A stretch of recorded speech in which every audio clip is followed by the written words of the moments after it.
রোজার একদিন আগেও যে গরমটা পড়ছিল দিনে 5 বার গোসল করা লাগতো, কিন্তু আল্লাহর রহমতে রোজার শুরুতে আবহাওয়াটা কি ঠান্ডা হয়ে গেছে। তবুও কিছু পোলাপান রোজা রাখতে চায় না। এ কেমন বিচার? এসব পোলাপানের চেহারাই দেখতে মন চায় না। ওই কি আমার নিয়ে কথা বলতাছে? শয়তানের নাম নিলাম আর শয়তান হাজির। তোর কথাই কইতাছি। দূর চুপ থাক, তোর কথায় কান দেওয়ার আমার টাইম নাই। টাইম থাকবো কেমনে? সারাদিন তো কানে হেডফোন লাগাই ঘুরো। খারা তুই কি কইলি? তুই আমার মারবি?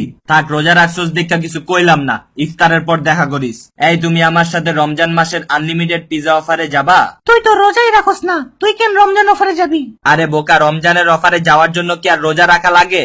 গত বছরও তো আমি রমজানের অফারে গেছিলাম রোজা না রাখা, আর 32টা স্লাইসও খাইছিলাম। আর এবার তো আমার হাফ সেঞ্চুরি করার ইচ্ছা আছে। তুই যাবি নাকি এটা বল। না, আমার টাইম নাই। আরে বিল তো আমি দিব। তাহলে আমরা কবে যাচ্ছি? তুমি যেদিন চাও ওই দিনই। তুমি এই ভোজদার পোলাটার সাথে রমজান অফারে যাইবা? এর থেকে ভালো তুমি আমার সাথে চলো, আমি রোজা রাখছি। আরে তুই আমারে কিসের বোঝদার বলস? তুই কি রোজা রাখা নামাজ পড়স না? আরে রোজা হইলো 1 ফরজ, বুঝলি? আর নামাজ হইলো 17 ফরজ। তাও তো রোজা রাখি, তোর মতো তো ভোজদার না। আরে তোরই নামাজ কালাম ছাড়া রোজা রাখাকে রোজা রাখা বলে না, এটারে বলে উপাস থাকা। তোরা চুপ থাকবি? এমনি আমি আমার শপিং নিয়ে টেনশনে আছি। সকালে গাউসিয়া গেছিলাম, এত ভিড় যে ঢুকতেই পারলাম না। যদিও আমি গাউসিয়া থেকে সবসময় শপিং করি না, বসুন্ধরা যমুনা থেকেই করি। তুই বসুন্ধরা থেকে শপিং করস? রোজা রেখে এমনি মিথ্যা কথাটা বললি, রোজা তো তোর এখনই হালকা হয়ে গেছে। গতকালের অপমানের পর আজকে রোজাটা রাইখাই ফেললাম, আর যে কোনো সময় খিদা লাগা যাইতে পারে, তাই ইফতারের বাক্স নিয়ে ঘুরতাছি। কি রে, তুই বলে আজকে রোজা রাখছো?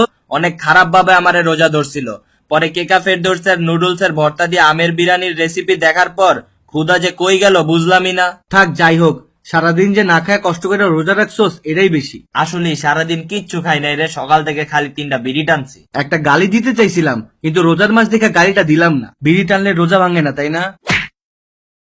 তোরা তো আসলে আল্লাহর ভয়ে রোজা রাখোস না, তোরা মানুষের দেখানোর জন্য রোজা রাখোস।